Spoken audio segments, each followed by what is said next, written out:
Did you know that you can see how much battery your RONDO3 has left on the audio processor itself? Let's take a look at how to do it.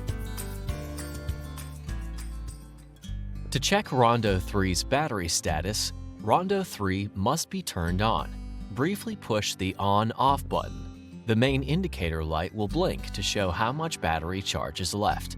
One long green blink means that there is over 75% of battery power remaining. Two shorter green blinks indicate that the battery charge is between 50 and 75%. Three short orange blinks show that the battery charge is between 25 and 50%. Four quick orange blinks show that the battery charge is less than 25%, and you should consider charging your RONDO3.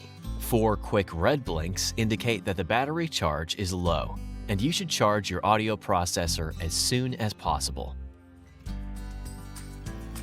You can also check your RONDO3's battery status via the Audio Key 2 app, so you never have to wonder how much battery your RONDO3 has left again.